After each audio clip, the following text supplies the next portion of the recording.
This is the UTV 40 Ford Friday Night Rivals, sponsored by Mullinax Ford.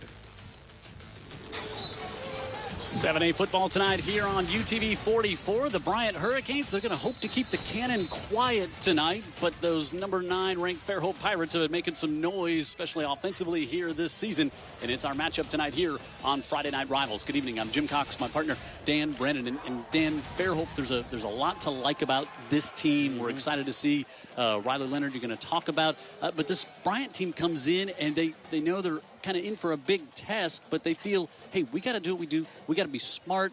We got to just really play well and have our stars step up tonight to keep this one a contest. They have a chance in the fourth quarter. Yeah, they're 3-5 on the year. They could be 5-3, honestly, but they've got to play a clean game. What I mean by that is, nothing unexpected. You don't want to give Fairhope better field position than they normally have. So no fumbles.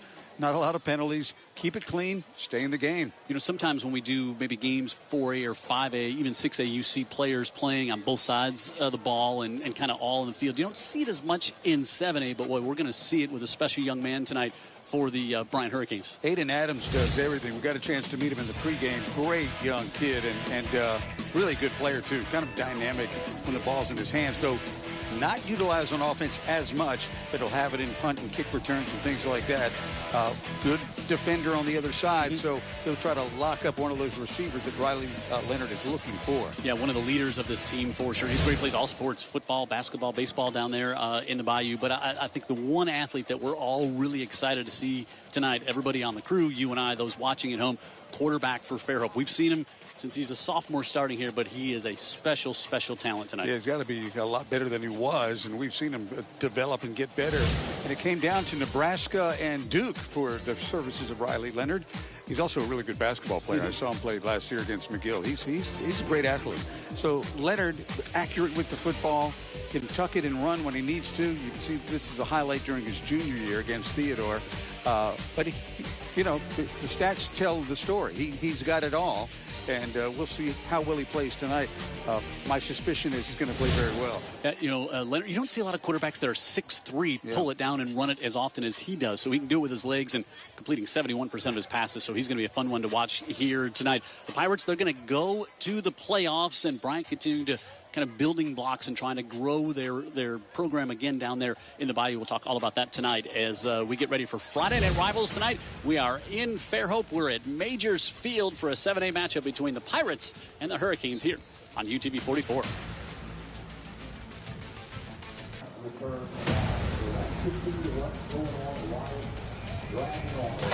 And here come the number 9 ranked Fairhope Pirates. Their home game tonight, actually only their third home game this late in the season. They were supposed to play on Tuesday night. That game was a forfeit against Davidson because of some COVID concerns there. So this is only their third home game tonight. So it's homecoming tonight for the Pirates, and they will get the ball to start this one off. Alex Polito will kick off for Bryant.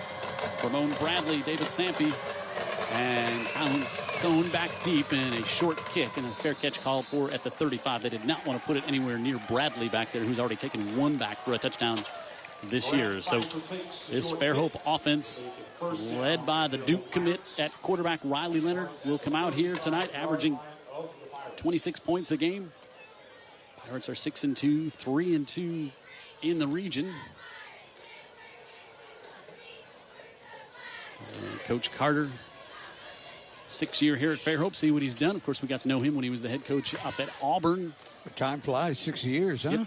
He's really settled in down here. His family likes it here, and a lot of people saying this might be the most talented team he's had since he's been here at Fairhope. And Leonard on the keeper.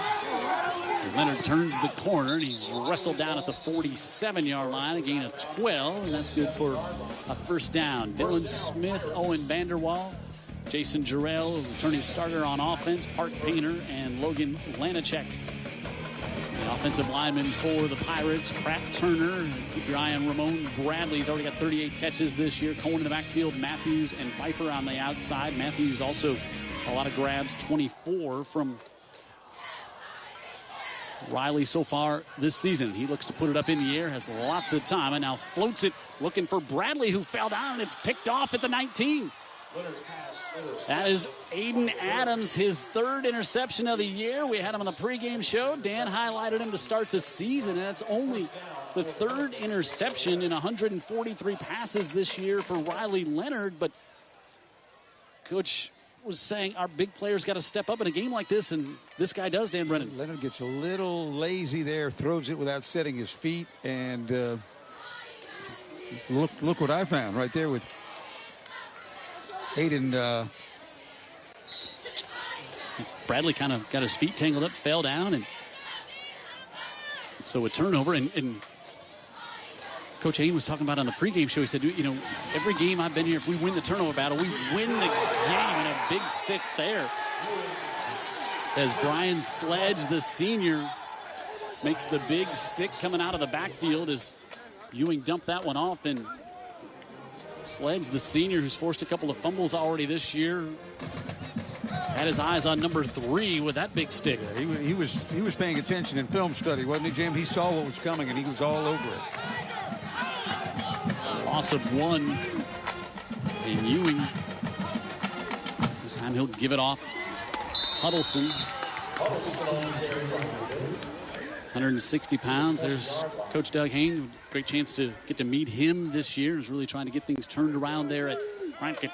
Great coaching history at W.S. Neal and Hattiesburg up in Mississippi, and really has done great things all throughout the stops in his coaching career, and I really like what he's implementing down there in the Bayou, Dan.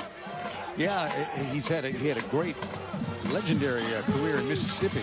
3rd and 8, they set up the screen, and they're going to convert the first down up to the 32, and a flag comes in as well. They're going to tack on more to that one. It is Kyle Carden with the reception, and a McConnell collision flag, and I think that's going to be personal foul face mask at the end, so they'll tack 15 on to the pickup there. Gilmore, Dual, Scarlett, Akery, and Joyner up front for Alma Bryant. Betts on the outside. He's a big, lanky receiver at 6'3". Hollingsworth on the other side, but they really like to go to D.D. Lambert, the sophomore, in the slot, and sometimes they'll split him out. He's got almost 400 yards on the year. Huddleston in the backfield, almost 500 yards in rushing, and Tanner Ewing, the junior, just his second year of playing football, and out here leading this team this year. He's got 7 touchdown passes on the year, and he's going to get stuck there as he tried to get up to the line, and there wasn't much there. As Corey DeVoli, the sophomore, their leading tackler, came up to make the stop. Someone, your leading tackler is a sophomore. He's somebody to watch. Yep, Lipscomb on the outside. He's got 2.5 sacks. He's a returning starter. Webb on the other edge, but they also comes back, as does Hagan LeDrew up front. Roberts, DeVoli, Hayden Phillips, another starter. Hartley Chapman in the backfield. Ramon Bradley back there as well, along with Sampe and Creel. Quick out on the far side, and going to bring up 3rd and short there. And there's Betts, his 10th catch of the year. And you can see he's going to draw a lot of attention with that size, 6'3". And he's caught 3 of the 7 touchdown passes this year from Tanner Ewing. You can already tell this team is well coached, Jim. Coach Hain talked, as Dan mentioned in the pregame show, they got to play a clean game. And so they've come up with the interception and got the ball now into Pirate territory here on 3rd and short. Quick zip to the near side, able to get that one complete, still on his feet after the catch is Carden, and Carden up the far sidelines, and in business are the Hurricanes.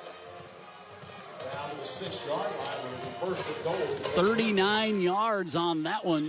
But if you want to know what Theodore was expecting, it wasn't any of this. You can tell that their Pirates are a little bit flat tonight coming out, and this team is executing well. Make it 41 on the completion there, and now it's 1st and goal. And to give, banging ahead, Huddleston still trying to drive forward, and he's going to get all the way inside the 1. Boy, Huddleston, you like his game early on, and seeing this one here and seeing what he's done on the year. Their leading carrier, and I think he's going to get a couple more chances to get touchdown number 5 here on 2nd and goal. He'd be the guy. And he gets it, and he's got it. Touchdown, Hurricanes. What an impressive answer to start this game for the Hurricanes. They get the interception and then march it down the length of the field against this Fairhope defense, and they've jumped out to an early 6-0 lead with the PAT coming. Little RPO and fakes it to the fullback and gets it to the tight end, and that was the big play, the drive. But everything they did, they executed very well. Converted a couple of third downs on that drive, and now Huddleston, who has the touchdown, also has the PAT. Taking aim at the UTV 44 Friday Night Rivals camera. Mr. Kios will have a word with him. Huddleston and the Hurricanes up early in this one on Friday Night Rivals tonight here in Fairhope.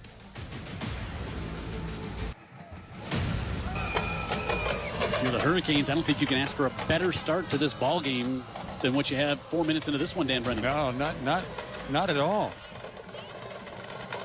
High kick all the way back to the 20, and Ramon Bradley, he is very dangerous up the far side. As I said, he's already taken one back for a touchdown this year, and he's in to Hurricane territory at the 48 to start this drive. What a opening sequence as Aiden Adams comes up with the interception there, just the third play of the game. I love this pass, the quick little hit that he got to Kyle Carden there, and Carden, who picked up 41, got him down inside the 10, and then Huddleston punched it in for the Hurricanes, and they're on top early in this one, 7-0 against the number 9 ranked Fairhope Pirates. If you're watching down in the Bayou, we appreciate that. You're probably pretty proud of your team.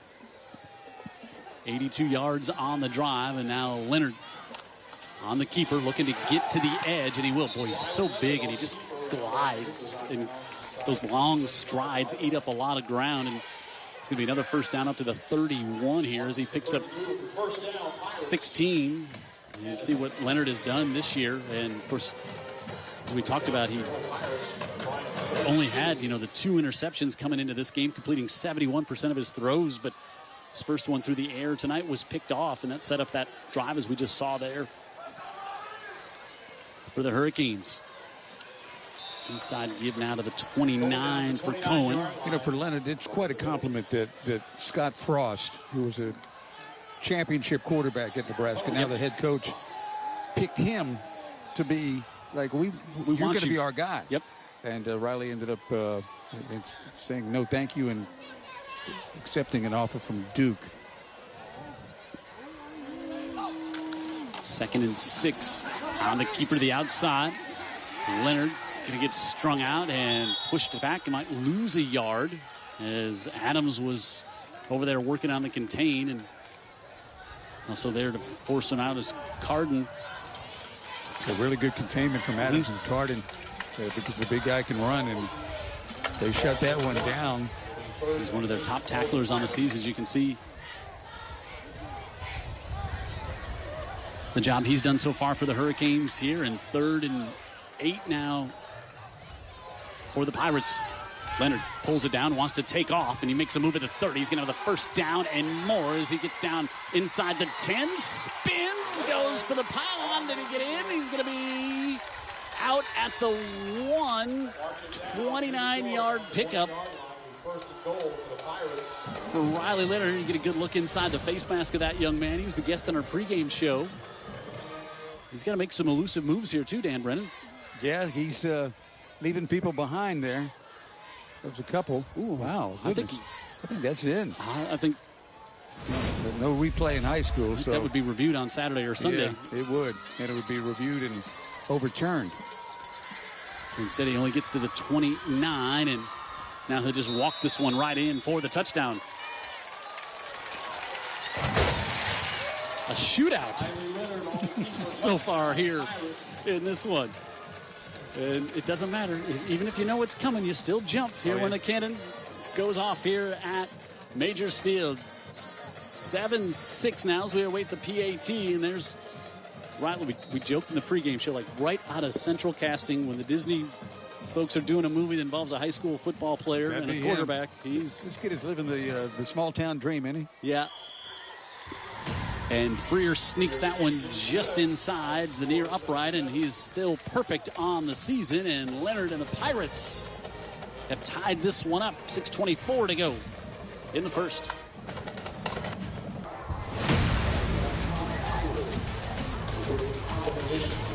Breast Cancer Awareness Month every October here.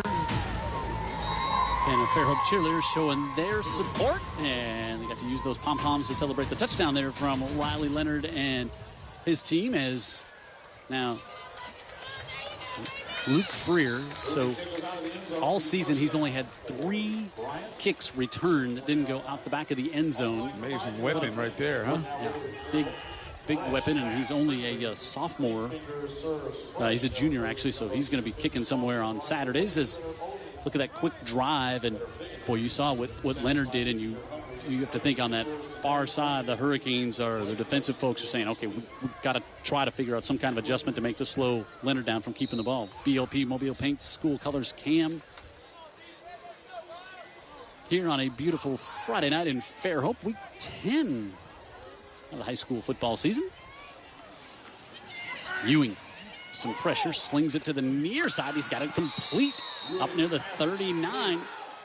Jordan Hollingsworth, the senior. Boy, Ewing hung in there with the pressure coming. Yeah, Ewing's got he's got a lot of arm talent too.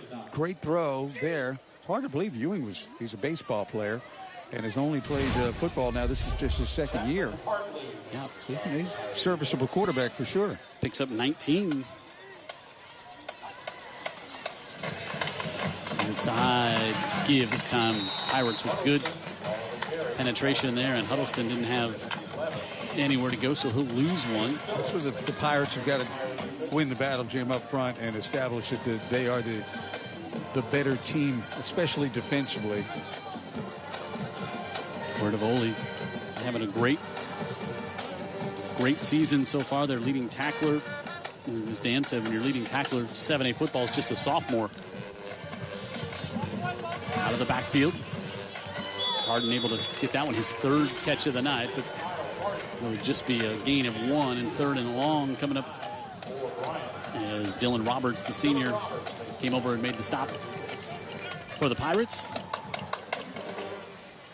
And this is also what Coach Hayne talked about, didn't want to get behind the sticks in these 3rd and longs. Yeah, when they had the balance going, it looked great in the first drive. And the big play. Yep. Betts, the big receiver, up to the top of the screen, rolling that way. They look over the middle, got to complete it on their first down up to the 45. Is again able to come to Kyle Carden. Yeah, that's the guy that caught the first one, right? Yep. That's I believe his 4th catch already here tonight for Pirates. And again, they continue to convert on 3rd downs. And Ewing has it up to the 45. And the Bryant Hurricanes on the move here. Team doesn't look like a team that's going to fall apart anytime soon. Nope. Lobs this one up and nearly intercepted as that the pressure was coming, and Blaine Myrick was back there and it went off his hands, but that was one they almost gave right back. Yeah, I can tell you it's going to have a lot to do with Tanner Ewing and the way he reacts to pressure. This was not a good reaction. Yeah, Lipscomb. That was just throwing it up there. That's exactly what Fairhope wanted. Ewing's got to be smarter with the football in a situation like that. Not turn it over. If they don't get the first down, that's fine. Just punt and live to play another down. Yeah, field position. It's 2nd and 10. Huddleston. And nothing doing there is Eli Webb will get the tackle for the loss on that one for the Pirates. And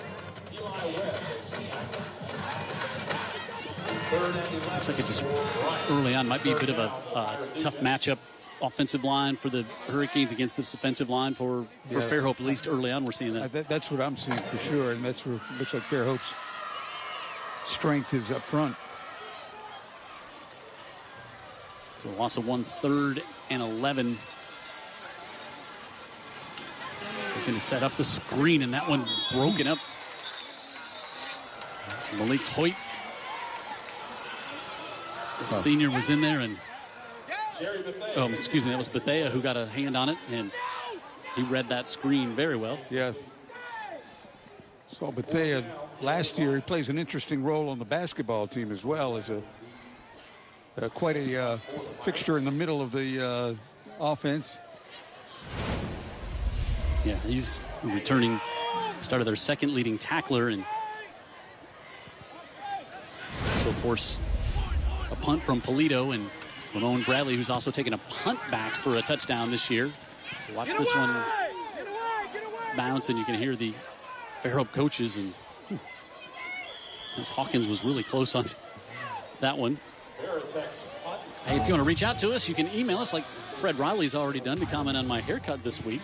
Fred Riley sending a text to the booth, but you can email us at heyguys@utv44.com. We'll do our best to get to your emails if you send them in to us, or if you send us a text up here to the booth, and you can do that as well, as Fairhope's defense gets the stop there. Now they get the ball back. 3 minutes to go in the opening quarter. I think you see us high atop stadium here at Majors Field. Great facility here in Fairhope, and Leonard looking, put some air under this one to the far side, and Ramon Bradley's got it. I wonder why he likes Ramon Bradley, because Ramon Bradley goes up and makes catches like that. It was a beautiful ball. Good coverage over there, too. Yeah, good coverage, good ball. And then it's 50-50, and Bradley goes and gets it. 39 yards on the completion. And Bradley going over Adams there. Yeah, that's our guy Adams, pregame friend that we met. And Bradley, and he's got 8 touchdowns on the year through the air. Cohen gets maybe back to the line of scrimmage. Not much more here. Second down coming up for the Pirates. Pirates last week, again, they were supposed to play on Tuesday night against Davidson. That game, Davidson had to forfeit. So their last game was last Friday when they beat Baker 24-13. Then they closed things out next week here at home against Murphy. Leonard this time pitches it to Cohen. And Cohen trying to get outside, and the Hurricanes drive him back to the 45. Cohen stays on his feet, and they finally bring him down. It's going to be a loss of 4. Yeah, being sloppy tacklers actually paid off for Bryant on that one, Jim, because the first few Alma missed him, but he kind of drifted backwards, and they eventually got him, and now we have a flag as well. Not just a flag, but a McConnell Collision Center flag. Indeed it is. They're different. I don't know if maybe a face mask at the, in that gang tackle. That would be unfortunate. Yeah, Hurricanes did a good job of snuffing that one out. Let's listen in here. After the play was over, personal foul on Fairhope, 15-yard penalty. Wow. Still fourth down. Mike Beckton, our referee, so I wonder if that was maybe something said, or maybe a little something in that scrum there at the end of it. Well, I can tell you that, early results are in. That's a term we're going to be hearing in a couple of weeks. Cohen there, and I didn't see anything. Well, it depends on what was said, but yep. The point is that Alma Bryant's kind of bringing a little mojo to Fairhope tonight, and I don't know that they were necessarily expecting it. So 3rd and 26 after the loss of 4, and then the dead ball penalty. Leonard looking, now he's going to take off up the near sidelines and knocked out of bounds at the 45. Leonard on the keeper. Gained 14 on that one. A little short of the first down. So it's going to still going to bring up a 4th and 14, and you can hear Coach Carter saying punt it, so they'll try to. Freer has already put 9 inside the 20 while punting this year, and what a weapon to have. Just an incredible weapon. That one of those things you don't really see the stats, but he keeps affecting the field and the possession for the other team where they start. Adams back there. Line drive kick. Adams will watch it. It tried to check up, but goes into the end zone. So it'll be at the 20. So how about the win for the Williamson Lions last night? They beat Mobile Christian. They win the region. Incredible. 14-10 win. They're 5-1 in the region, as was Mobile Christian, but they win the tiebreaker. And congratulations to Coach Sumter and crew there with Williamson. Blunt got the win last night. Theodore and Foley tonight. Baker and Daphne, big 7A matchup. Spanish Fort and McGill, that is a huge one. 6A battle tonight. Saraland and Citronelle, Baldwin County there as well. St. Paul's at home against LaFleur. Faith Academy. UMS Wright taking on Alberta. Clark County and Satsuma played on Thursday. Escambia County hosting Jackson. St. Michael and Viger. And Opp and W.S. Neal. And TRMO and Flemington. That one was canceled. A couple of the cancellations. St. Luke's and Orange Beach playing tonight. Milry and McIntosh as well. And Leroy and Washington County.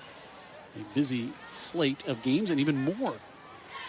As we see there, tomorrow Mary G. and Davidson will play. Tuesday, Orange Beach and Washington County will play, but the Davidson-Mary G. game actually will not play tomorrow. That was canceled, just like Fairhope and Davidson Tuesday. Yeah, that game got canceled Tuesday. The game on Saturday canceled as well.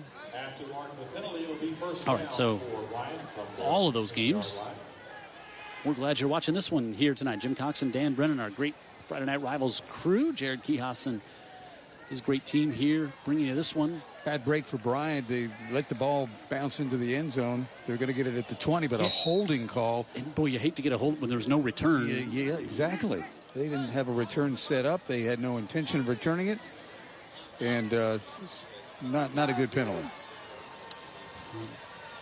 First and 10. Gracious. Nothing going on there. Is coming off the edge, and T.J. Banks. He just launches himself right here. Wow, that is better the second time around. Better for me. Yeah, Isaiah Dixon, the freshman, getting the carry there, and not better for him. Yeah, Banks announcing his presence with authority, as they say. This one fired and incomplete, and flag back at the 5, where you would think maybe a holding call may come. And this was the kind of stuff Coach Hain was saying we can't do. We can't get those McConnell Collision Center flags. Oh, legal. This one's going against Fairhope. A legal hands to the face. And so that'll be a 15-yarder. So instead of a 3rd and long coming up deep in their own end. On the defense, 15-yard penalty. First down. Up to the 24. Let's see if we can see. Oh, yeah, you can see Bethea. He got the arms up and the hands to the face. And oh, Bethea, you're just trying to figure out how to keep him from being disruptive. He's a tough matchup in the middle. And he comes across early. We'll see if he was drawn off or not. But he might have just took a shot. Maybe he was just taking a shot there, to be honest with you. Oh, no. Okay. 5-yard penalty. Still first down.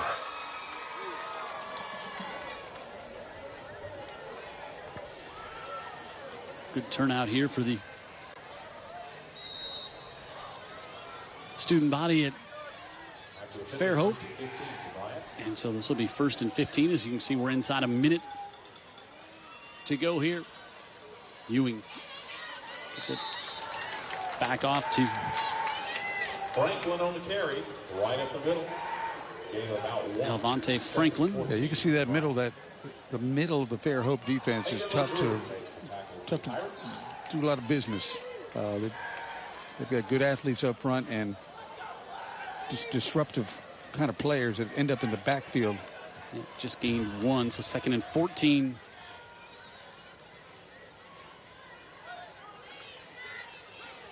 Here for the Hurricanes. This will potentially be the last play here of the quarter. They do have to snap it. There's a 1-second differential on the pitch to the near side, and stood up at the 20 again. And Franklin driven back there, and is going to bring up 3rd and long to start the second quarter. here tonight in Fairhope. As each team with a touchdown in the opening quarter. 7A matchup here tonight on Friday Night Rivals. A good one happening down in Fairhope.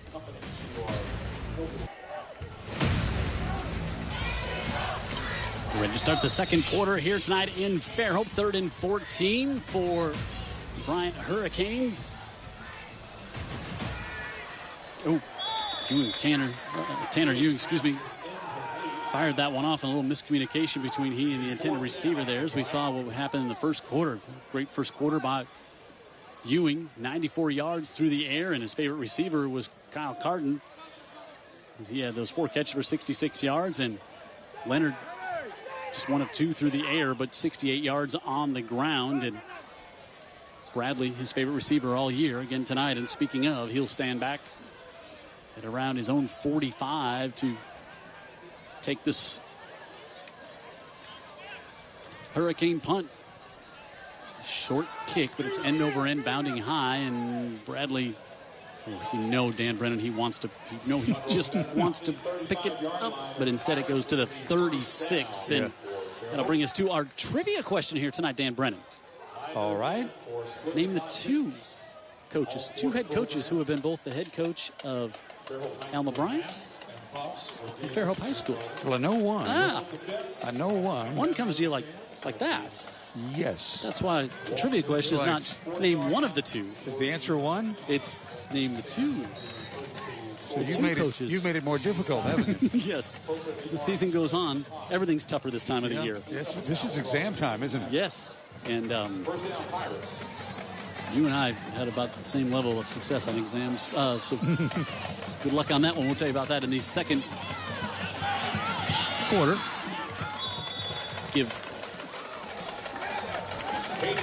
Up the far side is Caden Creel there with the carry.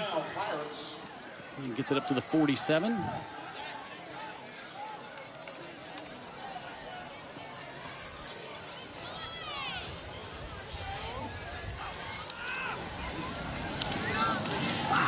Delayed handoff on the far side. A big stick this time on the Bryant side of things as Sheldon Cannon, the senior, came up there and put the big lick on the far side. He was shot out of A. Right? Watch Leonard again. He decides, no, we're not going to do this. We're going to pitch it out. They had Leonard bottled up pretty good on that option. So 2nd and 8. And as you look at Leonard, 6'3", 200 pounds, as we talked about going to Duke. Gives it out of the backfield, and Glenn Patrick with his first carry, and now a late flag comes in as he picked up 10. It'll be good for a first down, but we'll see what McConnell Collision Center flag has to say. Good job by Painter and Lancic on the right side of the line. Cleared things out for Patrick. And it looks like this one is going to go against the Hurricanes. Well, no. Looked like they started to mark it off. It's going to be a hold against the Pirates. And that'll negate the first down. I think. Play holding on the offense. 10-yard penalty from the spot of the foul. Just 2nd down. Mike Becton was an assistant at Williamson back in the days of Jamarcus Russell. Yep. Long time ago, but we were there doing the games. Maybe they're on the edge. Maybe is where that right was. there. I don't know. Against Fairhope. And 11 here. Leonard zips this one, and he's got it complete up to about the 43. As Leonard goes to Dre Matthews, his 25th catch of the year. Watch Leonard again. Set his feet, let it go. Bang. Quick slant. Yeah. Easy throw really for him. Picks up 10, so it'll make it a 3rd and 1. As we said, 25th catch of the year for Matthews, still looking for that first touchdown reception. But Leonard does not look like that bright-eyed sophomore we saw a couple of years ago, thrown to the wolves. So right. Patrick in the backfield. Leonard will keep it, and he'll have the first down to the 40. We talked about it in the pregame show, and he just talked about how the game has continued to slow down for him and how much he just really embraced it. And he said he does not take for granted for a second being the quarterback of the Fairhope Pirates. Yeah, I mean, he really does not take that for granted. No, he's a real likable kid, too. He's no ego out of control or anything like that. I've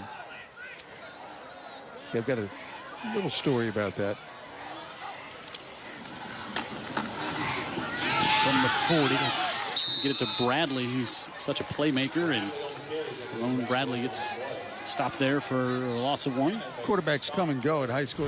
It's different these days. You know, if you're not the guy, or if you feel like you're in the wrong system, you're hurting your chances to get recruited, and you're out of there, right?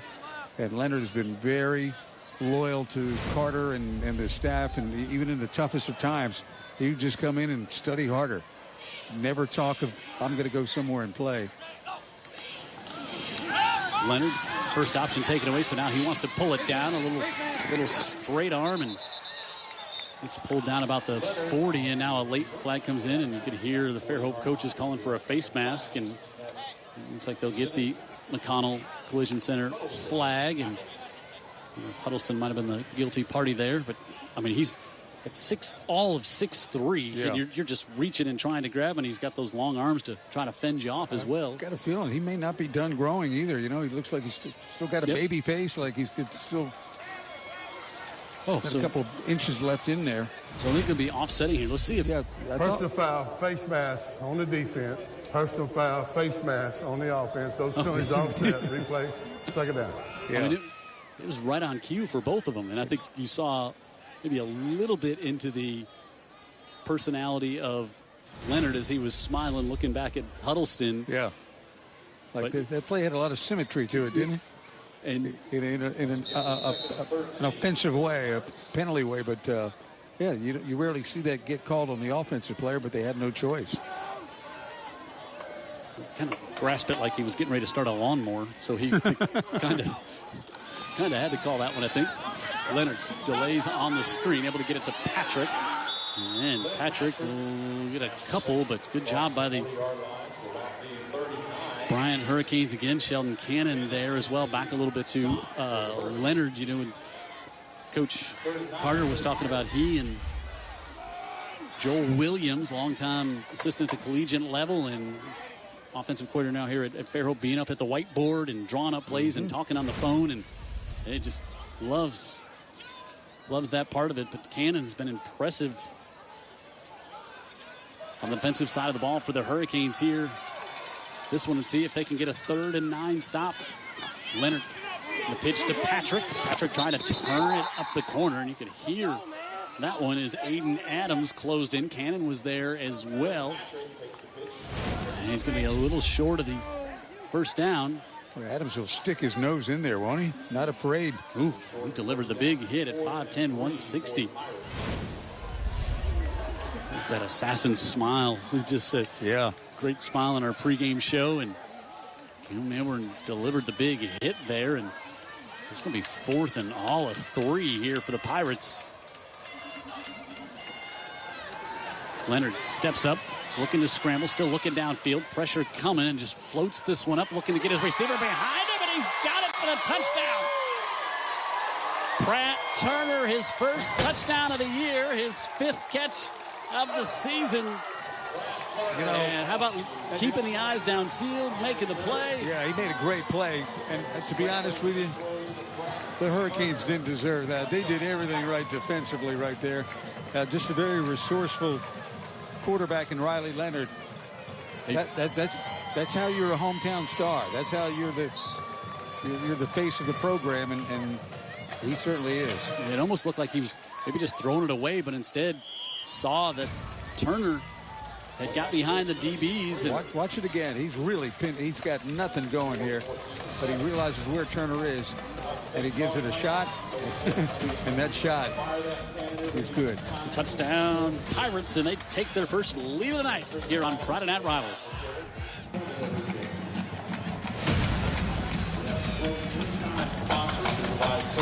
Fairhope converts there on third down with a long touchdown pass. Actually, on fourth down, a long touchdown pass. And now Freer,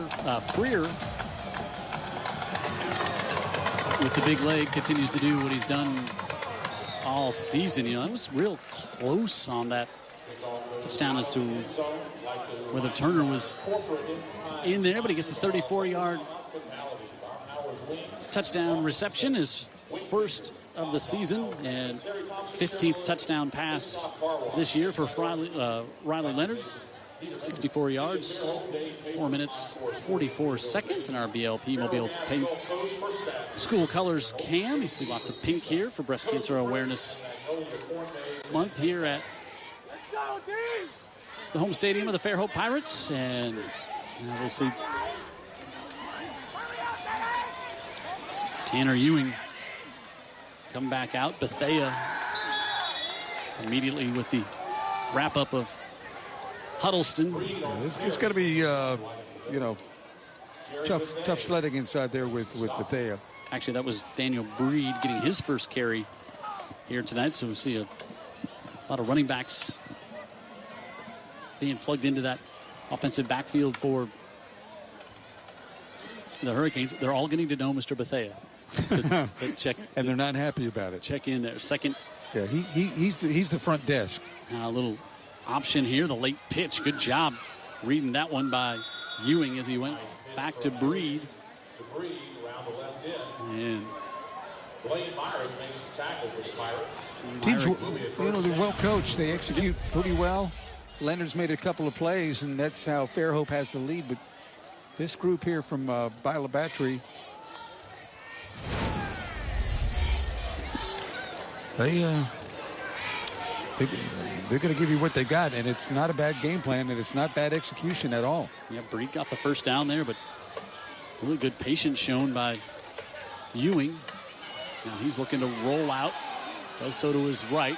Just fires this one off. Good play to avoid the sack there and get that one away as Bethea was there putting the pressure on. And a flag way over on the far side of the field. And you saw Bethea give a little pat on the backside to Bryson Joyner. This flag, it could not be more away from where that play ended up. It's just in front of the Bryant sideline. I wonder if it's maybe a sideline warning. We'll see here. Nope. Legal formation on the offense. That penalty refused. Second down. So we got. The Buck just told us that penalty was refused. I think there was an extra syllable in there. He's going to kill us. He's going to kill us. He told us not to get personal on him tonight. I had a chance, but then I agreed with you and put myself right in the muck with you. 2nd and 10, looking to take a shot here, hanging this one up in the air, and it's broken up. I wanted to get it to Betts on the far side, but he's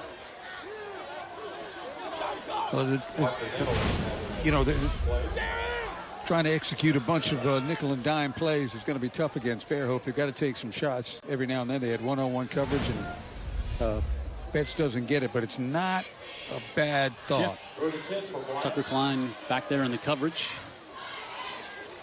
And 3rd and 10 for Ewing and the Hurricanes.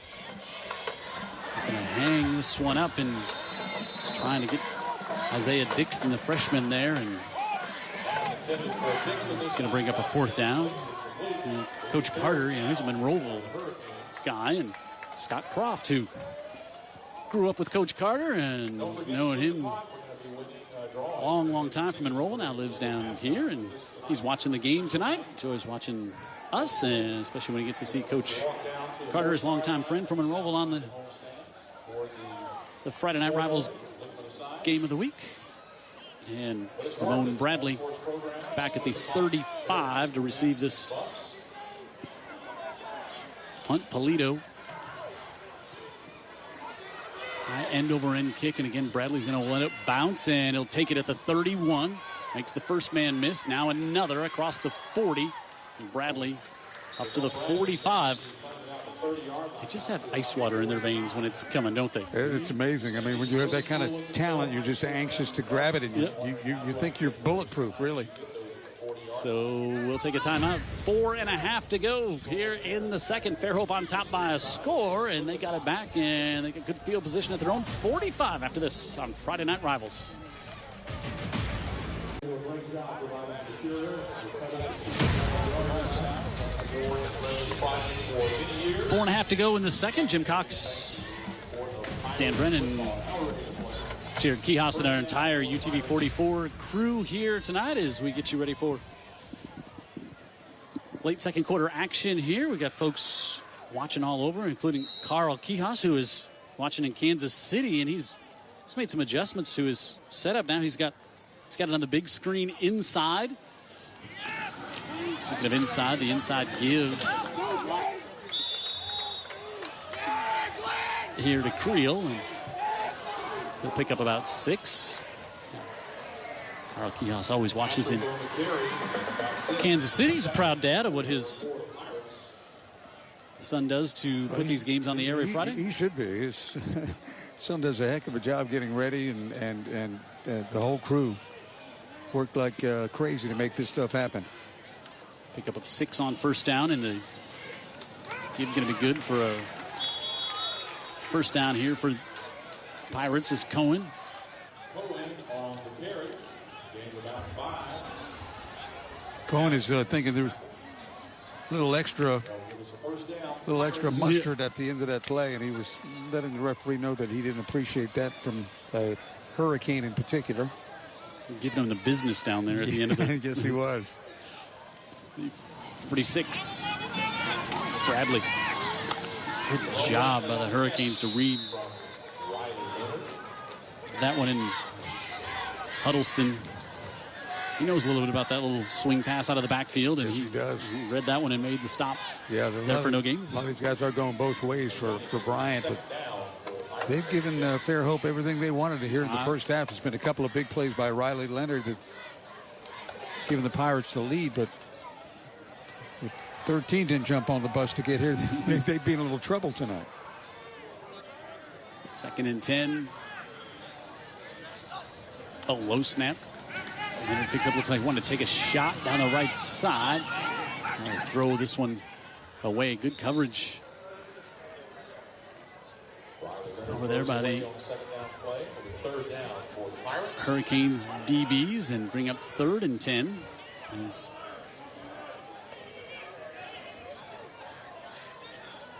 Bryant will get the ball to start the second half, so they'd love to get a stop here and get a shot here at the end of quarter number 2. Just get the Fairhope offense off the field and don't. Inside, able to get that one off, and making some moves is Matthews, and they're not going to get him off the field as Matthews is inside the 35 all the way down to about the 32. These offensive linemen were set up like almost a diagram, the way you draw it up. They were really ready to execute this screen and pick up 24 on 3rd and 10. And now Leonard and the Pirates back in business.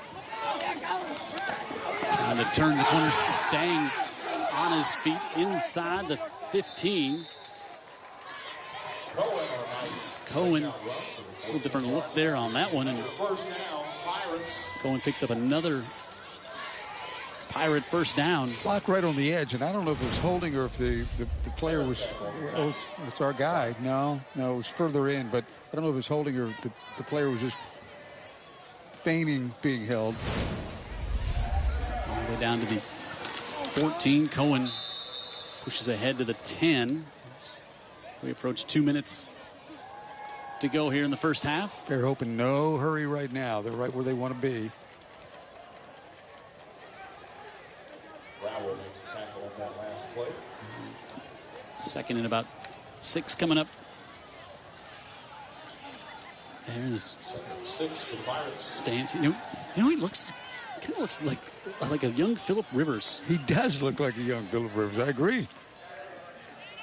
Leonard on the keeper. And he'll push it ahead inside the 5, and will bring up 1st and goal here coming up Oh, maybe marking just a half yard short. I don't think he likes the spot. I thought he had got it. Instead, he's going to be just short. So 3rd and 1, and get our first. The officials called for a timeout here. You wonder what Leonard's done so far tonight. He's rushed for 77 yards and he's thrown for 118. We're not through the first half yet. All right, so they correct the spot. I thought he got it. Leonard thought he got it. And the officials got together, did a good job to get the spot correct. Leonard, look at the move, cuts back in, and going to be down to the 1. Second and goal for the Pirates. You can see he wants to hurry, and Coach Carter and the offense side there, like you said, Dan, they're happy to bleed the clock here to leave as little a time on. They got all 3 timeouts. They've got all the time they need and stop it if need be. 2nd and goal. Leonard gives it to Cohen, who dives in, and he's got the Pirate touchdown. Here it comes. Just trying to give everybody in the crew a little heads up so nobody hurts themselves jumping with the cannon fire.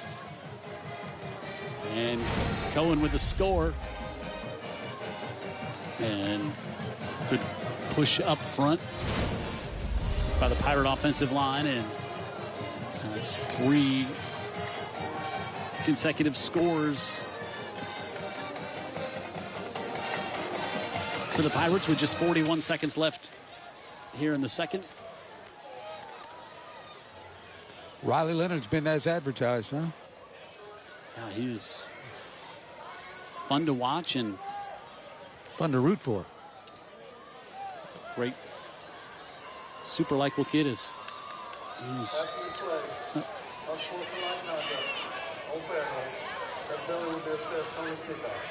All right. So unsportsmanlike after the play, and Hurricanes say we'll take it on a kickoff. See if that can keep Freer from putting it through the back of the end zone. I'm not sure it can. I'm with you. He'll try to stay perfect on the air with the PATs, and he does. And so now it's 21-7. And so they'll mark it off 15 yards, and now the Hurricanes, they too will have all 3 timeouts. Great partner here on Friday Night Rivals, the one who drives the broadcast each and every week. X Ford. Thank you for being such a big part of our broadcast all week. Hard to believe we just have one more next week. After this one, because we aren't allowed to do playoff games. But the good thing is, the deal that the state cut to broadcast games doesn't include any stations down here in our area to see the games. So not only do we not get to do the games, you don't get to see any games that are done will not be seen down here. More great TV marketing work done by some unsavvy folks as we get ready for the kick here all the way back to the 25. So like Freer might just feel like this is a challenge. Like, let's see. Look at that. Good night. Booms it down to the 3. 4. Yeah. Only the 4th time all year that he hasn't put it through the back of the end zone. And this will drive the Hurricanes all the way back inside the 10. I mean, what a leg by Luke Freer. That ball explodes, man, off his foot, and he's a weapon. He's 6'2", 205 too. He's a big kicker. More of our great partners here, including Andy Citrin, our injury attorneys. He sponsors our Scholastic Athlete. Every week at the end of the year, he'll give one of those Scholastic Athletes a $5,000 scholarship. And also, thank you to our friends at McConnell Collision Center for bringing you our penalty flag each and every week here. And we'll see with 35 seconds left, just inside give is you know, that you think you get a chance to get something going, and now you're just like, I think you're Coach Hayne, you're just like, okay, let's just not do anything that causes a turnover here to add to the deficit. And I think that's exactly what the Hurricanes will do. They're happy just to go try to regroup here after I think for the most part, Coach Haynes will be proud and happy the way his team played here in the first half. There's no doubt they were pretty clean, and they executed on that first drive of the half, and they came in a very heavy underdog. So Fairhope, after falling behind quickly 7-0, now they jump out to the 21-7 lead as they respond with 3 unanswered scores. And Coach Carter is down there with us. And Coach, you told us before we get to your team, you said, looking at this Bryant team on film, they play hard, they play well, they get after every play, and you've seen that in the first 2 quarters tonight. Absolutely. It's extremely scrappy. We didn't play really well, but, those guys got after it and made it difficult early. I know we can talk a lot about your quarterback, but you also gave us a bit of a heads up about Luke Freer, your kicker, and what a weapon he is, and we just saw it there at the end of the first half. Yeah, he's got a great leg, and he's a great kid, really good kid, good student, and he just gets better. He didn't start kicking football till 2 years ago, he's just really come on, and I think he's got a D1 leg. Hey, Coach, this is Dan, and it was nice of Riley Leonard to join us tonight, huh? Oh, what a great guy. What a great performance in the first half, too. Yeah, we had some we had some guys. We had some receivers not doing what they're supposed to, and he kind of had to make a few plays on his own. The play where he rode left and hit Pratt down the field was a good play, number 14 for us, and it was just kind of he made something up there. Yeah, it's nice having those weapons there. All right, Coach, good first half, good luck second half, and go get with your team here at halftime on homecoming. Thanks, guys. All right, Coach Carter and the Fairhope Pirates, they lead 21-7. As we said, it is homecoming here in Fairhope. We'll come back and give you all of our halftime activities after this. The Pirates on top 21-7. 7A Region 1 battle tonight here on Friday Night Rivals.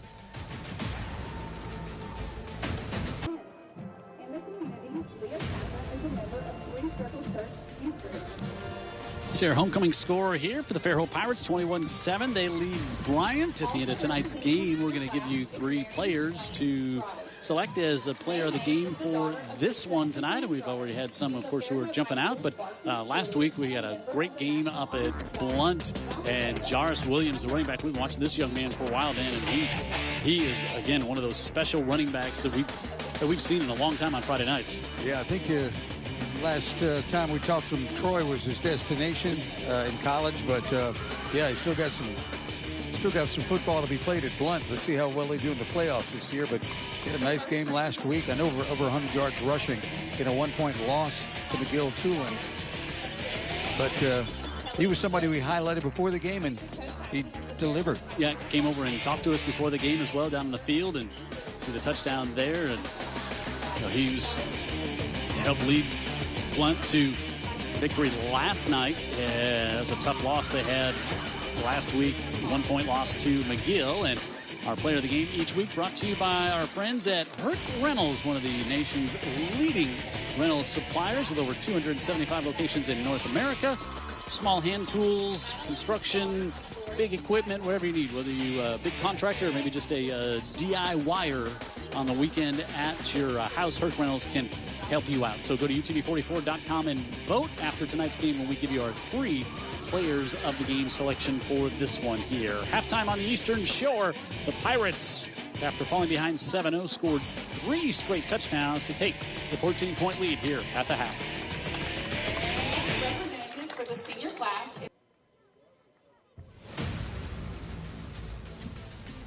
Congratulations. See our halftime 7A score there. One of the big 7A score to pass along, not local here, but it's Thompson leading Hoover 20-10 at the half. That's numbers 1 and 2 battling in 7A up in the Birmingham area. Here, halftime score, Fairhope on top 21-7 as we said, get to take a look at some great highlights from all across the country, from whether it's a Thursday night game or a Friday night game. We get highlights from all over the great country. Let's take a look at some of the best of the action from last week here on Friday Night Rivals.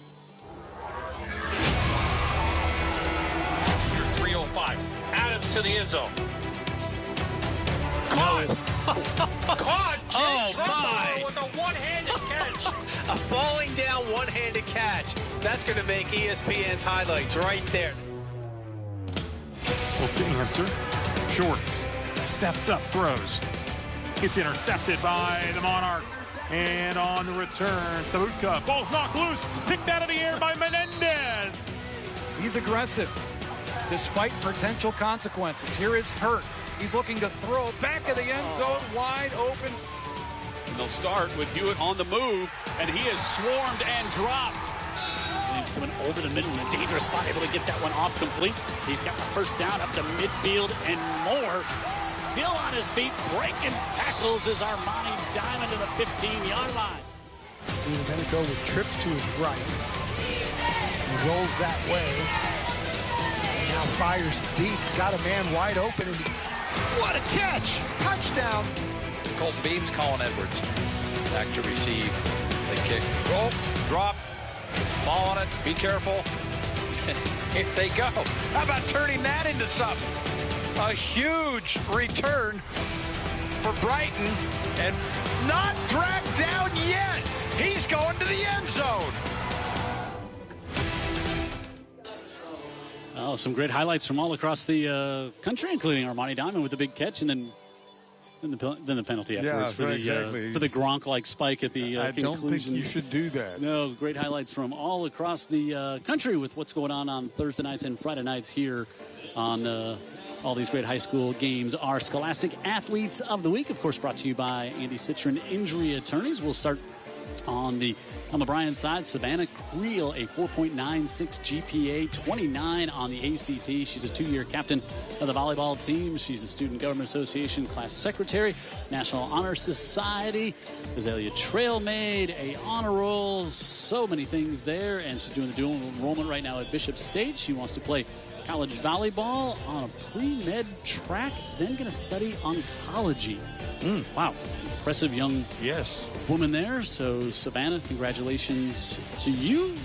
And she's our Scholastic Athlete of the Week for the Hurricanes. And Grant Pfeiffer for the Fairhope Pirates. He's a senior, 4.04 GPA, plays football. He's a wide receiver. He's got 17 catches on the year and 6 touchdowns. And also plays basketball, member of the National Honor Society, among other things, in the Spanish Club. And he's going to go to Alabama. He's going to major in business. So, congratulations to Grant Pfeiffer. And again, one of our Scholastic athletes, could be one of these two tonight, are going to get a $5,000 scholarship at the end of this season from Andy Citron Injury Attorneys. So thanks to those great folks, and congratulations to our Scholastic Athletes of the Week. Jobs well done in the classroom throughout their high school careers. There's our halftime score. Pirates on top, 21-7. We'll come back, get you ready for the second half after this on Friday Night Rivals.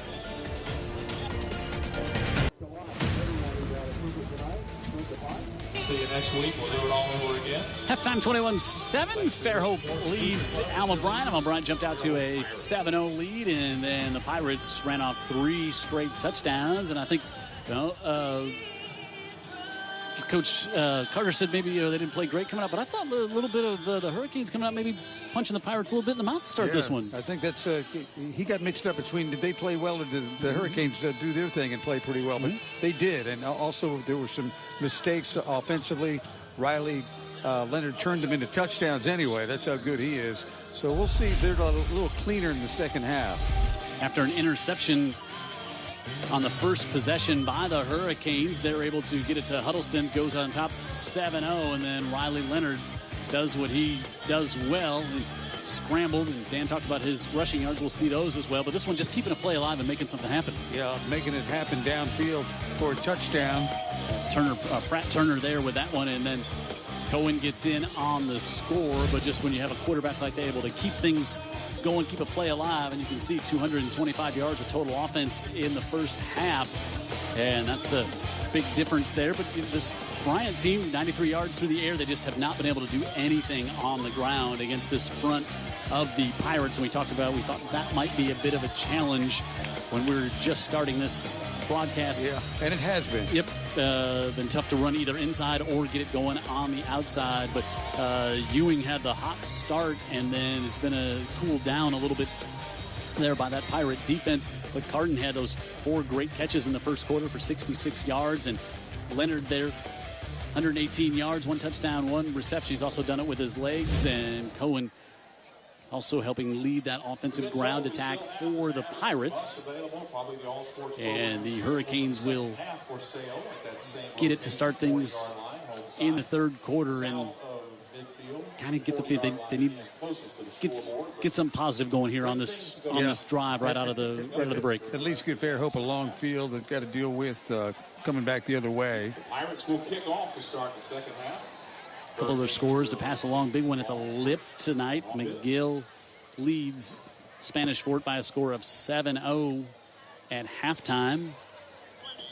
Baker and Daphne battling up the road here on the Eastern Shore. That one was close. I think Daphne was on top by 4 at the half. UMS rolling over Alberta at halftime. There's Aiden Adams, one of our new friends from the Bayou. Yeah, delightful kid and good athlete. Let's see what he does with the return. St. Luke's leading Orange Beach 35-20, 35-10. That was silly of me to say that because he's not going to get a chance to return it, is he? Well, if the trend is your friend, we would say no. And Freer sends this one up, and Dan Brennan, as you predicted, from the 1.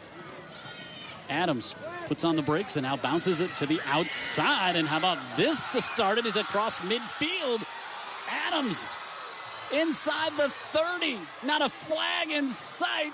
98 yards, we'll call it for the touchdown. Aiden Adams, he does so much: offense, defense, special teams, and just a bolt up the far side, and he has breathed life back into the Hurricanes to start the third quarter. Well, they lost containment on the right side, and they did that when it looked like Adams was bottled up right in the middle of the bunch there. Only the fifth. But he had other plans. Only the 5th time Freer hasn't put it through the end zone. And 2 of those had come on because of penalties. And that kick is no good as Huddleston pushes it to the right. So it's going to be 21-13. Let's see officially. We're going to call it 99 at the 1. Yep. And right here, once he got the corner, it was over. Yeah, you knew. And he good vision there and ran around Freer, who Freer with the big leg was not going to catch him. He breaks the tape. Yeah. Good job by this kid. Aiden Adams. You know that last year, Kirby Smart at the University of Georgia would have Rodrigo Blankenship every now and then not kick it into the end zone to give his kickoff team some practice coverage. Yeah, exactly, because they started to kind of get lackadaisical.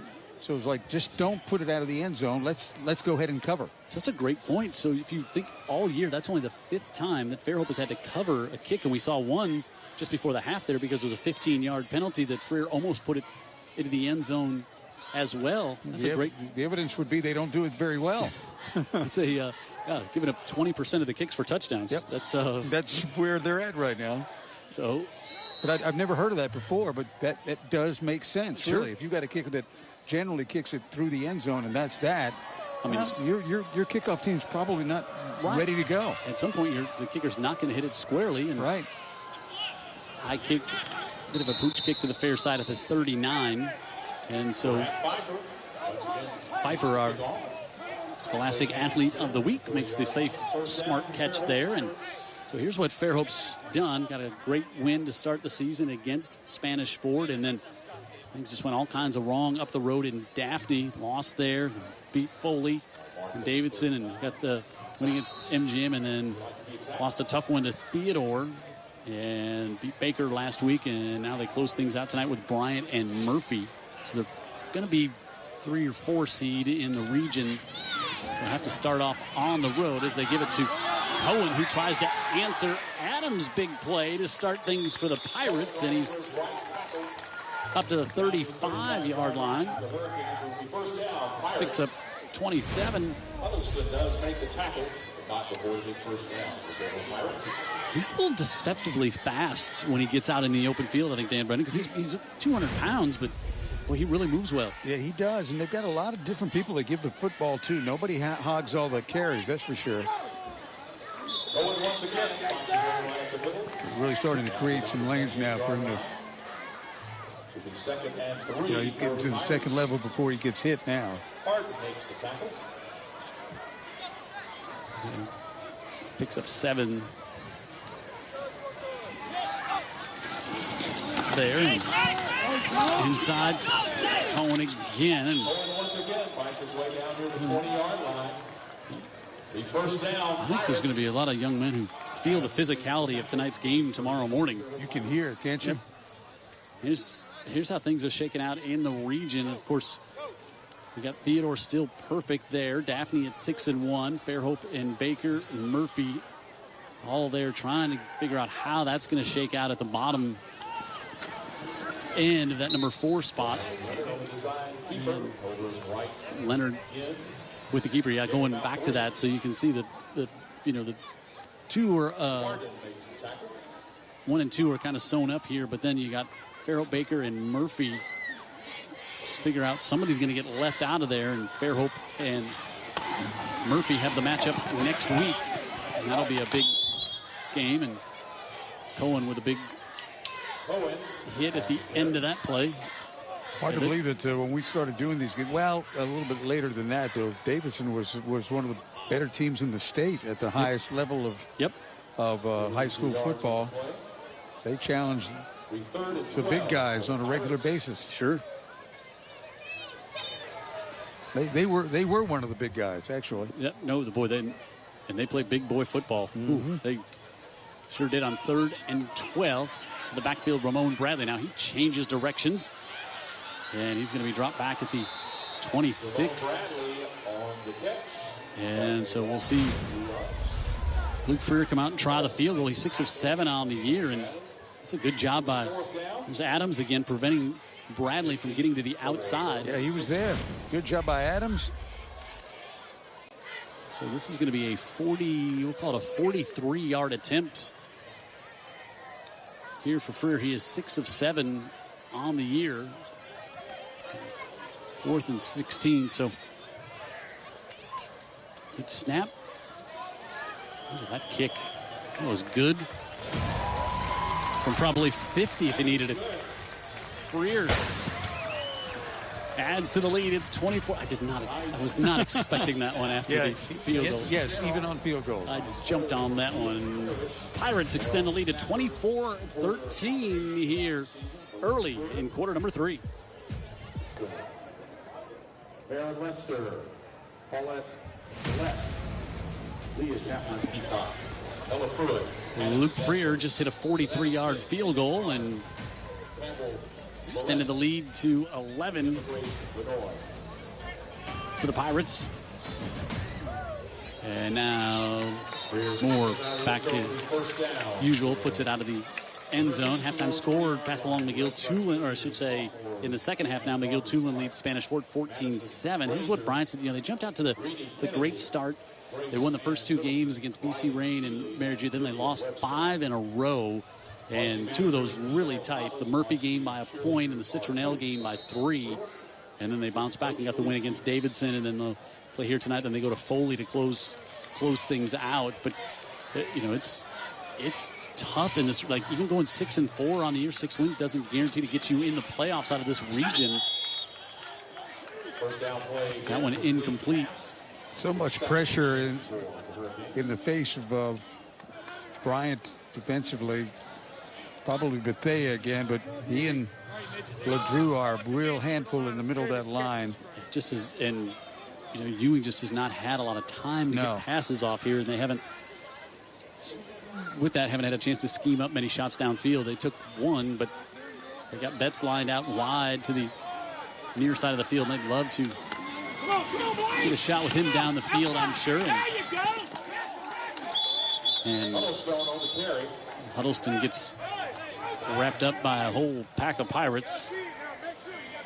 This is our BLP Mobile Paint School colors. Cam looking back down in front of us.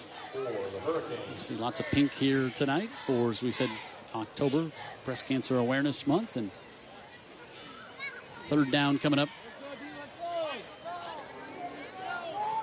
for the Hurricanes, and Huddleston there talking with his junior quarterback. I think when Coach Hain was talking about the matchup early, he was talking about this defensive line. Fired over the middle, complete, give a first down, big pop. Just holding on to that one was Hollingsworth, his second catch of the night, and boy, good job by that young man to hold on to that because he takes a big lick. Coming over to hit on was Chapman Hartley. Haven't had a shortage of big hits tonight. No. Been a lot of confusion about Chapman Hartley and Hartley Chapman. By the PA announcer, it's listed each way on two different rosters, so I was kind of confused as well. As that one, now a late flag comes in. That one was kind of underthrown. Might be a hold, just trying to keep the quarterback clean. Going to be a chop block. Okay. Just as it was a device of trying to keep the quarterback safe, but I mean, Myrick was back there in coverage, and still Ewing didn't have a ton of time to get this one out. It was a long throw to the far side. Yep. During the play, blocking below the waist on the offense, 15-yard penalty, still first down. Make it a 1st and 20 on our McConnell Collision Center flag.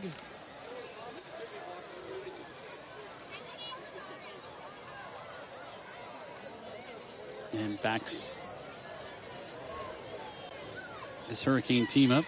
Well, Ewing's a very good baseball player and started playing football last year, and he's played well as a junior quarterback here, and it's going to be nice for Coach Hain to have him coming back for his senior season at quarterback. Yeah, I mean, it's all going to start there. A lot of screens. Yep. Yeah, they just don't have the time to throw it downfield, Jim. Tried to set up on the far side again to Hollingsworth.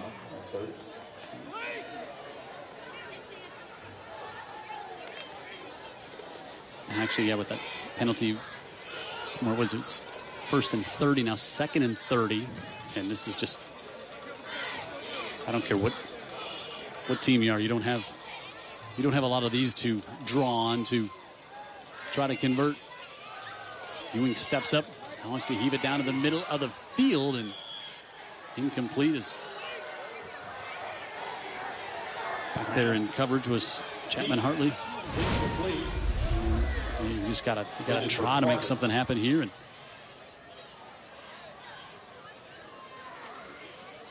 yeah, he got close to the line of scrimmage there, but again, he's in a lot of peril back there with this front four coming after him. 34 Bryant. So this will be 3rd and mullet point for the Hurricanes. They got to get way south on this one.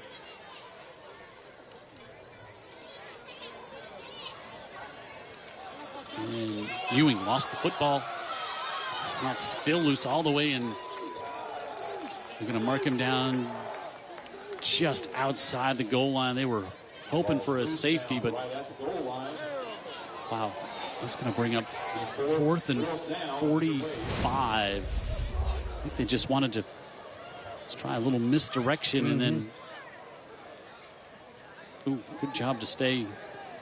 The freshman with good awareness just to, after he dropped it, to get down at the 1-yard line, not to give up the safety there. But now you're punting from as far back as you can. Polito got it off, and Ramon Bradley watches it bounce up to the 38-yard line. Punt would not have been enough for a first down. Did not get there. All right, our trivia answer. Name the 2 coaches who have been the head coach of both Alma Bryant and Fairhope High School. Well, I know that one is on FM Talk 106.5 on Saturday mornings. Coach Mark Lassiter. That's the one. Lassiter. That's the one everybody's getting here. That's the gimme right there. But who's the second? We know him. We saw him. We did games with him. Take a look right here.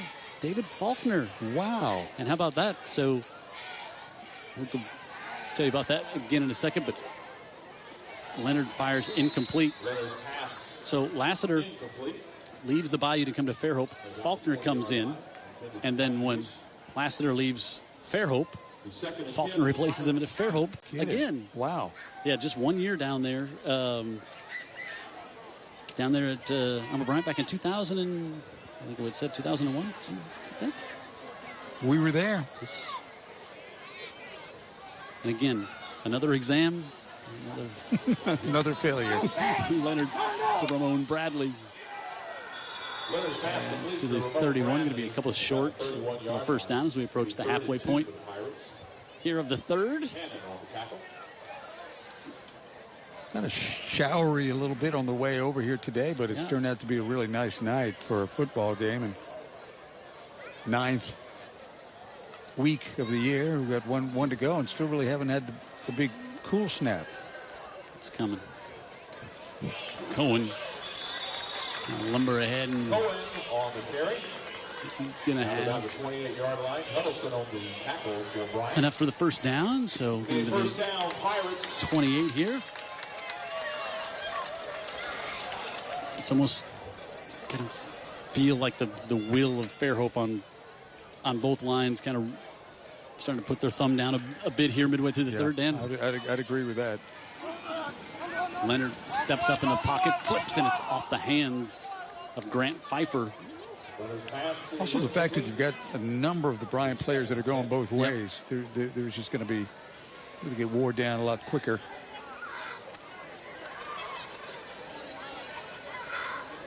Bring up 2nd and 10. What I noticed watching this kid play basketball, Riley Leonard, the game I saw last year against McGill. Pressure coming, avoids that. Rolls out again, and good job by the Hurricane defense to force him out of bounds. A good coverage down field as well. Huddleston was there, but also Ethan Sema. He's a really exceptional basketball player. He's one of the best basketball players in the area, but he just fit in with the team. The team was good, and the team had other players that could get hot, and he was just part of it. He never tried to take over in any kind of way. You could see that just trying to win was what he really wanted to do. Third and real long here now for the Pirates. Stepping up, puts a lot into that one. He's got it complete up to the 20. Ramon Bradley. That was the most zip we saw on a ball by Leonard here. Bring up 4th and about 2.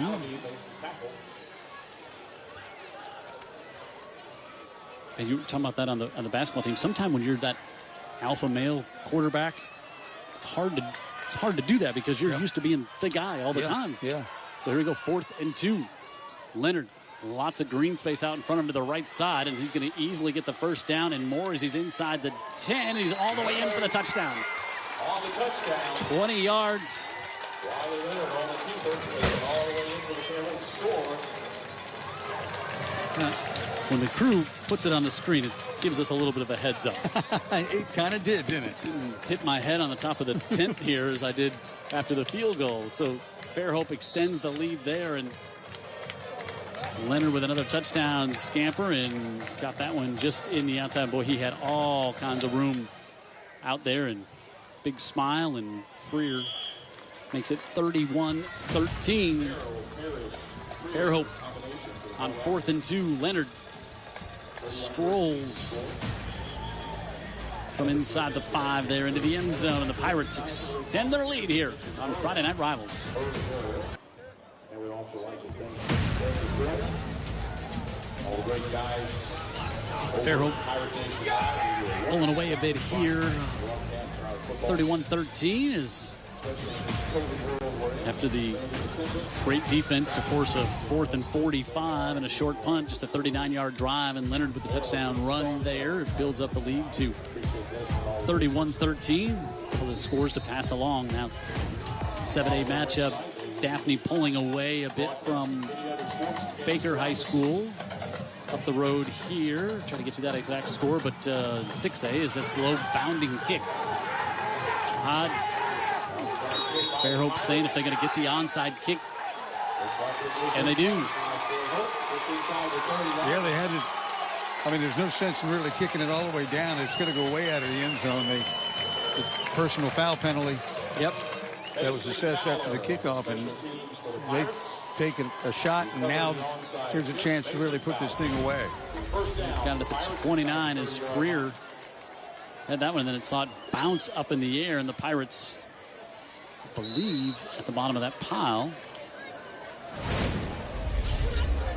Mason Fowler got on it, and Coach Carter, but you're right, after the penalty, a half a leg, he's going to send it through the end zone. Exactly. And give it to Cohen. And now Cohen inside the 15 all the way down to the 11, maybe the 12-yard line. Picks up 17. Well, he's not a fun guy to meet at the end of the run, is he? No, and he, again, right at 200 pounds and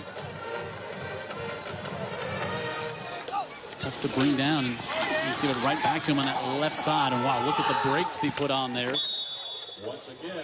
And Huddleston continues to play through the whistle, came over and forced him out of bounds, but it was almost like a dance move as Cohen just hit the stop button on the joystick. Watch this one here. Yeah.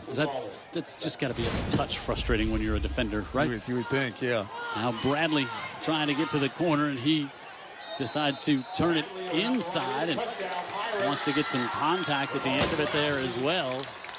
Quick pitch from Riley Leonard on the score. And Fairhope pulling away in this one with 3 minutes to go. It's the space here, and then Ramon Bradley decides wants to initiate some contact at the end of that one. And Freer makes it 38-13, 3:15 to go. Fairhope in control here on Friday Night Rivals.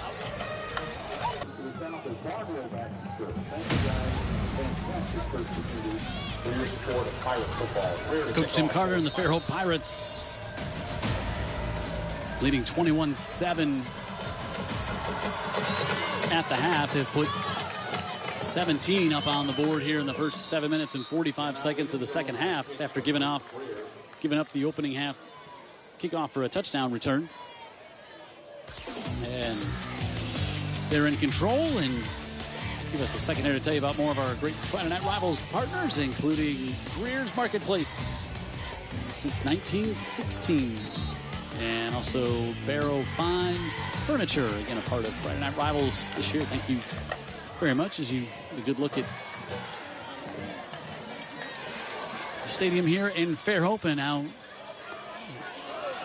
to the far side quickly, Dede Lambert, the sophomore, with his second catch of the night. Everything's very contested. Everything's in a real tight space. They're able to complete that one right there, but Fairhope is pretty much on just nearly everything they're doing. You know, there's an overwhelming scent of gunpowder in the air. That's a good thing. That's good news for the Fairhope Pirates. For the home team, and Fairhope takes a timeout. Didn't like that alignment there after the pickup of 15 on first down. Riley Leonard now 12 of 17, 143 yards. He's also rushed 13 times for 100 yards. So are you like tipping your hand that he might be one of the players of the game that we nominated? Are you saying that? I'm going to say he should be the player of the game. McGill has just answered back. They now lead Spanish Fort 21-14 early in the fourth. I'd like to say thanks again to our MVP sponsors. Saraland beat Citronelle tonight 41-7 as we look at our BLP Mobile Paint School colors cam. And our touchdown club sponsors, and the Warriors from Thompson leading the Hoover Bucks 26-10 in the battle of numbers 1 and 2 in 7A. And first and 10 at the 35. Inside give. Alvante Franklin picks up 5 to the 40. Out the 40-yard line, gaining about 5. It's going to be for Fairhope, probably some younger guys getting on the field here for a little bit. Yeah, they got lots of players on this roster. It's a big number, and Carter would love to, I'm sure, get a lot of those players in. But there's a lot of positives to see from this Bryant team and kind of what Coach Haynes is trying to build down there. You know, they've gone through some rough times as of late, but some good things on the horizon, I think. Yeah, you know, and both these teams are dealing with the hurricane. It hit Dauphin Island pretty well, yep. And then, of course, what it did to this side of the bay. Very resilient. These teams, players have been through a lot this year for sure. Final collision flag is prior to the snap. False start on the offense. 5-yard penalty. Ewing's just never felt comfortable back there, you know, in the pocket or whatever you want to call it, what they're able to create around him. A lot of penetration by Fairhope all night long. You were talking about the hurricane, and Coach Carter was saying during the pregame show, you know, there were some players on the team and coaches that were 2 weeks without power afterwards. And we get another flag here, and this is going to back. Yeah, okay. 5-yard penalty. Remains third down. So, boy, you had 3rd and 5. And now you're back to 3rd and 15. You're in a manageable situation. They're probably in a 2-down territory. Try to stay in this thing, and now you're going to have to try to make something happen. And it's picked off to the near side, hung up in the air. Pick 6, David Sampe. David Sampe on the interception. So the penalties back him up. Ewing has to launch it to the near side. It just kind of hung up there, and Sampe was watching it and picked it up and had the easy stroll in down the sideline for the touchdown. Yeah, I mean, that thing was like hanging up like a lollipop. He came and got it, and that's one of the reserves in there right there. Yeah, Sampe just 5'5", about 130. Got to be pretty exciting for that little guy. Now we'll also see Tony Palumbo on for the PAT, and he's got it. And it's 45-13. Kind of look, that one just kind of also came out a little bit slow, but I think you also want to see your receiver come back to that football a little bit and help your quarterback out. That's good point. Sampe was glad he didn't, and he got it in for the touchdown. And Fairhope has put up 24 here in the third quarter. And now the idea for Coach Carter is, how do we slow it down? How do we you know, get some fresh jerseys in there? Our point, yeah, fresh jerseys in there, and John Hart, Pirates in the lead. Because he's got a lot of respect for Haynes and what he does at Alma Bryant. Yeah, and you know, all coaches remember too when they've been on the other side of a game like this. And so now we'll also see Palumbo take on the kicking duties here after Freer gets the rest of the night off.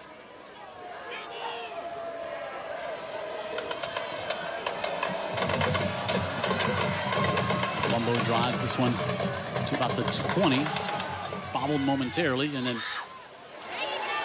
good coverage down there. Is nowhere really to go for the Hurricanes, and Isaiah Nixon gets dropped, and we'll tell you about more of our great folks on Friday Night Rentals, including Friday Night Rivals from Herc Rentals, or Herc Rivals. Herc Rentals, they give us a generator to use each week, and boy, they're a big help, and they can help you with any of your rental needs, power tools, or maybe bigger equipment for the weekend. Fusakli's, they feed our crew, and they deserve it. Didn't see Dan in the French fries. BOP, but left it alone this Not saying he wasn't there. BLP Mobile Paint. Thank you. Also, and now we'll see a give on the far side, and Isaiah Dixon on the carry. driven back. And this one should bring us to the end of quarter number 3, a 4-yard loss. And Coach Hain will just let the clock run out here and move on to the fourth quarter as Fairhope with a huge third quarter, 24 points to take the lead. Big going into quarter number 4 here on Friday Night Rivals, 7A style, tonight from Fairhope.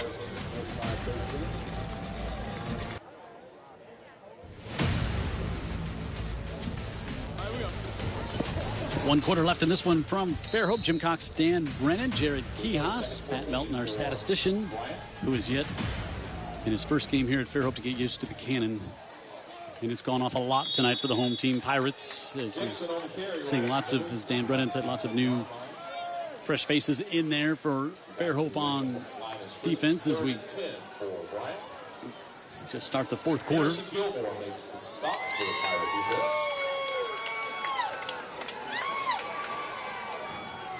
And then 3rd and 10 here. We'll see what Coach Hain has Tanner Ewing do. Drops back. Looks on the far side. That one's going to be incomplete. And again, more pressure as he ended up on his back. And it's kind of been the story of the night for that young man. He just hasn't had any time at all back there to get rid of the ball. Yeah, tough night for him, but he's had better Fridays, and he'll have better Fridays going forward, too. Well, it came out really slinging and had a great first quarter, and things... The one thing about this Bryant team is it's not like they're poorly coached, and it's not like they just give up. Neither one of those. Cameron Baratek into punt. Got it off, and Fairhope will let it roll back to the 45. He was probably, thinking, I don't get a lot of chances to return these punts. I'm going to make it happen here. So just because Dan Brennan avoided the French fries before the game, before Fusakli's for the first time this season, you don't have to this weekend. Fusakli's, or whenever you would like to get after it, they can take care of your needs. Of course, great chicken, Texas toast, the homemade sauces. They've got curbside pickup. You can order online, drive through at all locations. Enjoy a snack, a box, a salad, or a tray. Of course, keep the foo in football. And thank you to those fine folks at Fusakli's for feeding our Friday Night Rivals crew every Friday night. So, not sure, as I was reading the promo, what we missed that the Hurricanes kept the ball. I think it was to be a fumble. I think it was touched at the end of the play. Let's look here. I think it did touch the Fairhope player. Yes, oh, wow. Indeed. How about that? I missed that completely. Andrew Rogers kind of got pushed, then his foot hit it, and so Fairhope turns it over. And then Ewing with the big pass down the right side when we were talking about chicken fingers. And the Hurricanes, Ewing on the keeper. Up to about the 7.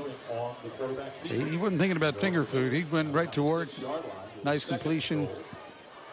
Long way downfield to Adams.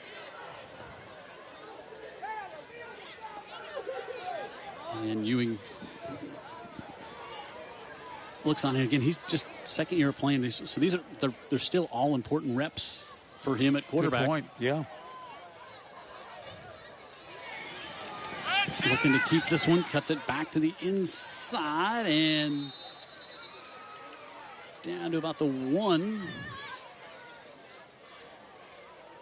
And all the big hits he's taken tonight, doesn't shy away from trying to cut it back to the inside to punch it in there. No, he's thinking right now, this is going to be a little payback here. I get to score. I get to feel good about the offense and about my performance.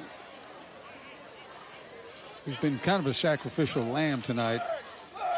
at the quarterback position for Alma Bryant.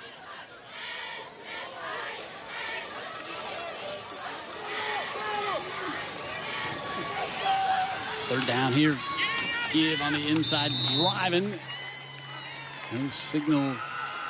Dixon on the keeper on the run. He is doing a touchdown. No.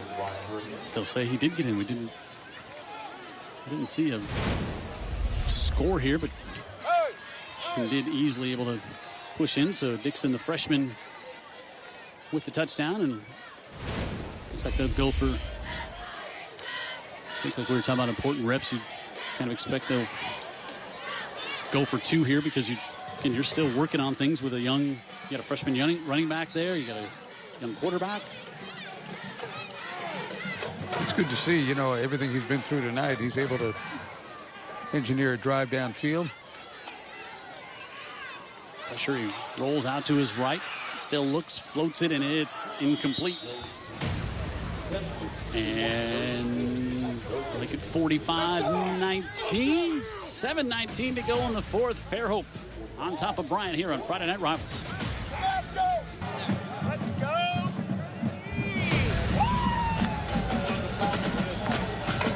So the Hurricanes get a touchdown there after taking advantage of a special teams miscue. And kick on the far side. Fair catch called for. And Fairhope, we've seen some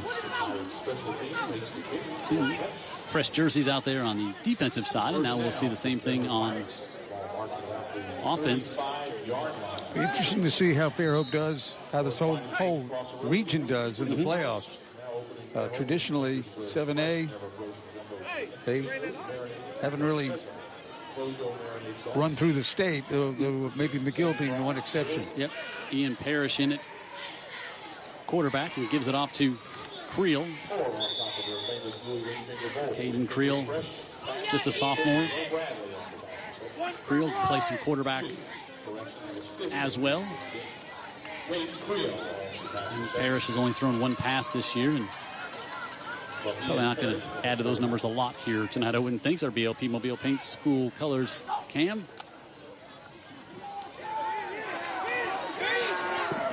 Up the near side is Glenn Patrick, the junior. He's got 3 touchdowns on the year. And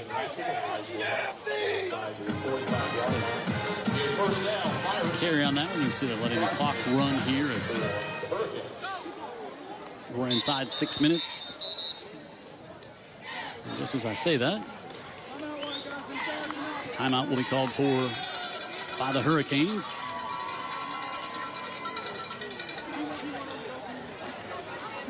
Like I said, this region has not had a great history of advancing real far in the playoffs. Maybe this year there's going to be a change in that narrative. Certainly hope so. 6A looks pretty loaded down here, huh? For sure. And 7A, of course, it seems, the north is where you got the real powerhouses. Yeah, traditionally. The super schools, right? Yep. So now Daphne leading Baker 43-25 with 1:18 left in the third. Trent Battle just had a 30-yard touchdown. Future Senator Trent Battle, as Dan Brennan says, 30-yard touchdown. Mark it down. Late in the fourth, now McGill and Spanish Fort are back tied at 21-21. So that battle is what a lot of folks expected. Give to Patrick trying to get to the outside, then back to the inside, and covered a lot of ground to get back to the line of scrimmage on that one. There's a long way to go to not pat your stats at all. Got his steps in, that helps. He did get his steps in. Second down, Pirates.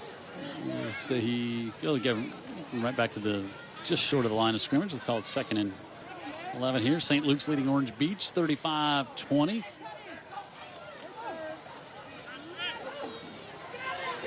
This time it's Quaylen McCants.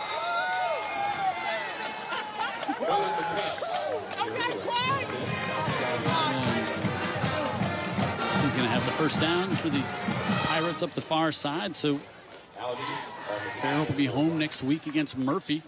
Another region game. They'll improve to 4-2 in the region. A win next week will solidify their number 3 spot in the region. Are we all settled where we're going to be? The Cants. Jared Kihas will make that announcement after the game tonight. Okay. Second and 11. Holmes makes the tackle. The loss of 1 as we're inside 4 minutes to go. And now, you know, this Bryant team, we'll go to Foley next week. And it'll be a chance for them to maybe close out the season on a positive note. Oh, nice tackle. Yeah, Cannon. That young man still playing the same way with 3:55 to go in the game as he was with the game just underway. Very impressive. Yeah, we talked about him in a big hit in the first period.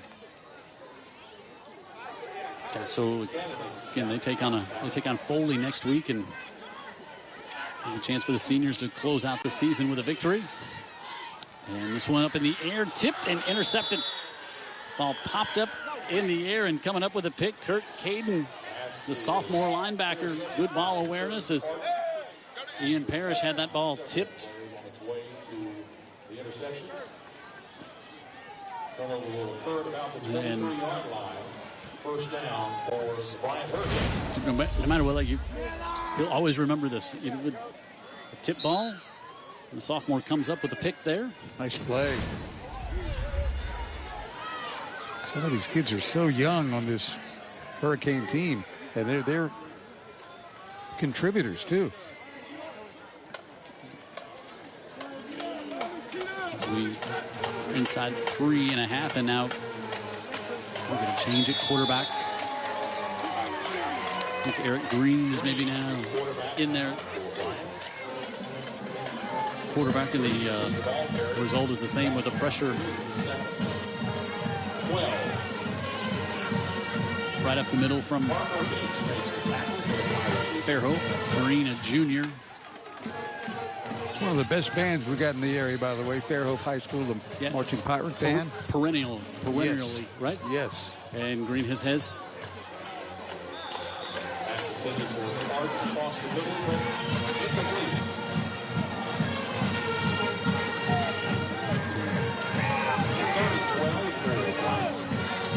That one tipped and incomplete. 3rd and 12 coming up here for Eric Green and the Hurricanes. Green will roll out. Fires, able to get it complete. It's going to be a yard short. He's able to get D.D. Lambert, the sophomore. Backup crew for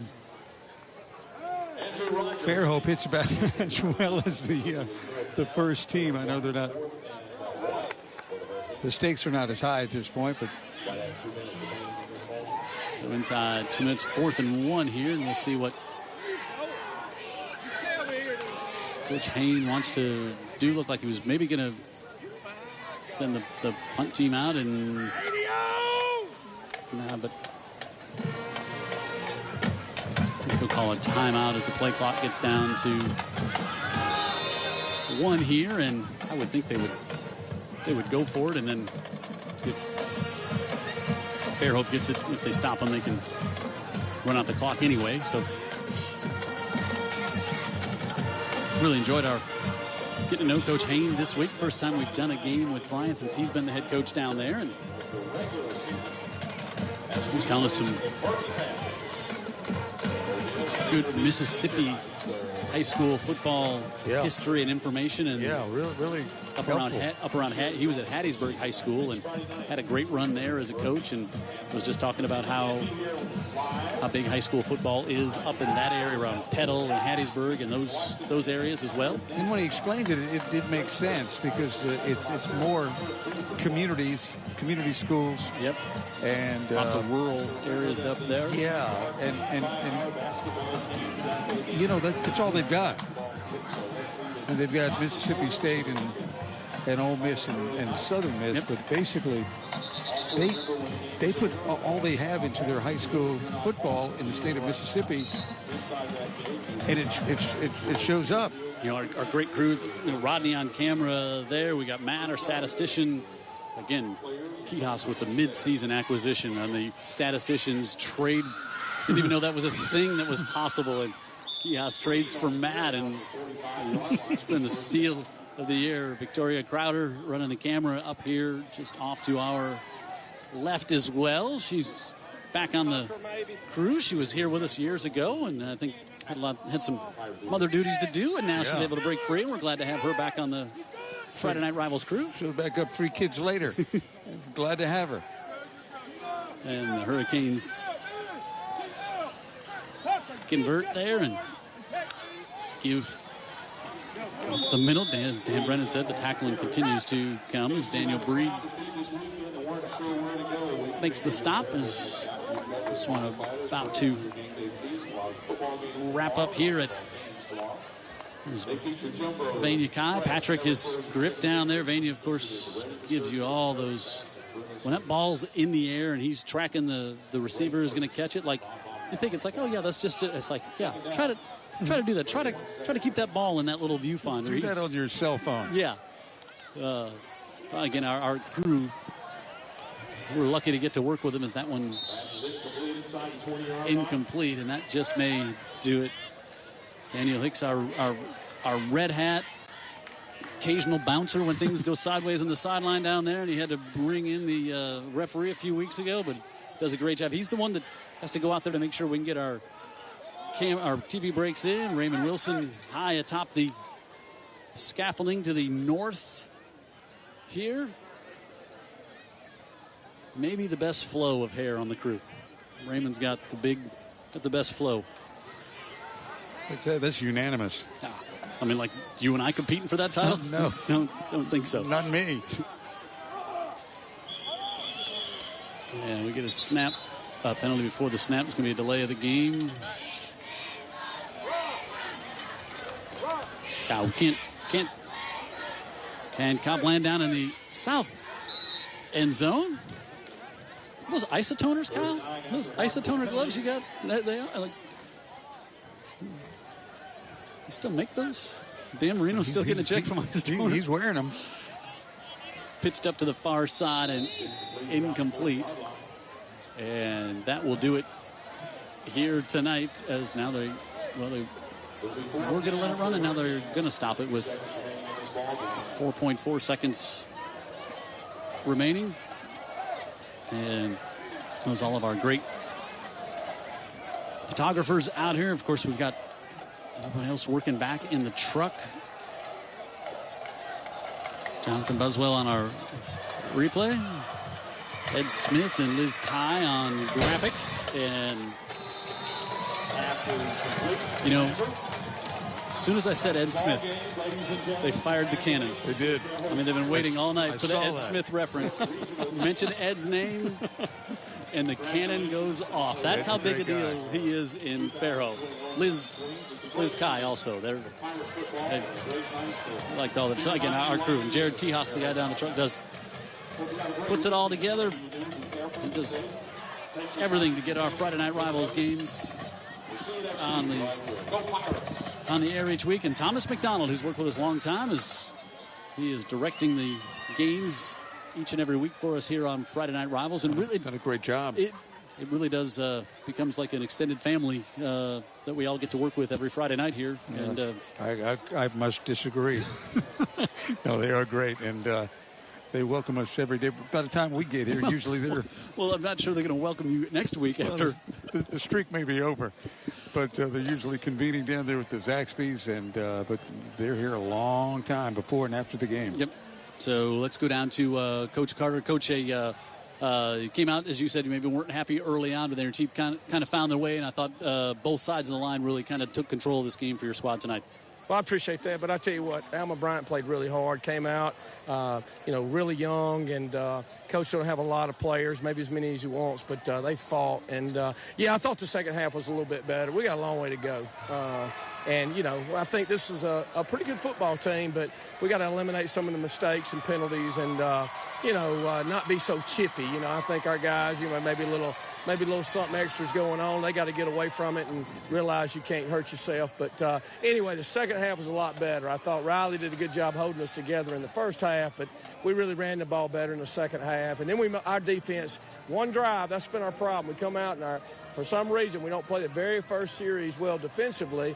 You go figure. And then we just settle down and we just really play good defense from that point on. So, you know, it's we're getting better, but you know, I think this team could make a push in the playoffs if we can pull it together. So, you know, that's part of my frustration. I just see what they're capable of doing, and they're trying. And we'll take this win. It's a good homecoming win for our people here in Fairhope. Pads were really popping down there, Coach. We could hear it up here. I'm sure you could on the sideline. Your defense is very physical. Yeah, we're getting better on defense. We really have. We added Blaine Myrick back a couple weeks ago. He had a screw in his wrist for the first 5 weeks and couldn't play. And he's a big lift for us at corner. We were really struggling in the secondary, and he's been a big addition coming back to us. And our defensive front's really good, led by Jerry Bethade, Hagan LeDrew, and Kurt Lipscomb, 3 seniors in there that have got a lot of starts. And there's a lot of other guys that are big contributors. So, you know, we're really getting better, but, you know, we've got to put it all together. If we can play 48 minutes, I really think we can beat anybody, but we've yet to do it. All right, thanks, Coach. Thanks for the hospitality. Good luck next week against Murphy, and good luck in the playoffs as well. Hey, thanks. Well, thank you for what you do for high school football. Appreciate it. All right, we like Coach Carter a whole bunch, and his team gets the win here tonight, 45-19. And, you know, coaches are always going to be you know, critical of their team, especially in a win, and things they can improve. But I agree, you know, if they see maybe some things they can improve on. But this is a team that looks like they really could make some noise in the postseason, Dan Brennan. Yeah, I don't see why not. They are experienced. They're senior-led, and they got a quarterback that you can put some money on. You like your odds with Riley Leonard. Yeah, so they get the victory here, and again, kind words for what we saw from the Bryant Hurricanes tonight. Young kids, maybe not as many dynamic players as Fairhope has, but I do think if you're a parent, a supporter down there in the Irvington area, there's a lot of things to be, you know, the needle's pointing up down there. Oh, there's no doubt that it is. And again, this was not a team that fell apart. This was not a team that stopped competing. It was not a team that, you know, stopped playing football. They gave everything they had to the very end. And Aiden Adams, our little friend that we met and was in the pregame show, he showed out, had himself quite a game. He's going to be one of the players of the game nominees. Yes, we said, hey, we're going to talk a lot about you, and he gave us certainly the opportunity to do that. So our player of the game nominations, Colin Cohen, Riley Leonard from the victorious Pirates, and Aiden Adams had the interception, had the 99-yard kickoff return for a touchdown. So go to UTV44.com and vote on your player of the game, and we'll tell you all about it next week from our final matchup of the season. So, again, our great crew. Thank you to everyone you see that we do. We try to point everybody out. I don't think we mentioned Mark Joseph, who does a lot of the graphics back at the station during the week, and try to make sure we just mention everybody here that does such a great job to get these games on the air. It's a big deal. It's a big production, and we're proud of what they do. Our statistician is, again, Matt came in and replaced the other one, and Daniel Hicks down there. And the other one, you're not even going to mention his name, are you? And again, thank you to so bitter. Our engineers back at the station, Tim Reed, Bill Couch, Mike Williamson, Paul Antonio, and Raymond Ostez back there, Chris Delaporte, who helps us get all this together from the sales standpoint. So a huge crew on Friday Night Rivals here, and we thank all of them for being a part of it, and we thank you for being here to watch with us each and every Friday night. We got one more to go next week as the regular season will wrap up. We'll make that announcement where we're going to be. I think we're probably going to be back on the Eastern Shore. Okay. We'll think all maybe right. big rival, maybe if everything goes right. Final score here tonight: Fairhope wins at 45-19. They take control of the second half behind the Duke commit Riley Leonard, and they get the victory here tonight and improve to 7-2 on the year and 4-2 in region play. So for Dan Brennan, I'm Jim Cox saying good night from Fairhope. We're the home team. The Pirates are victorious tonight here on Homecoming.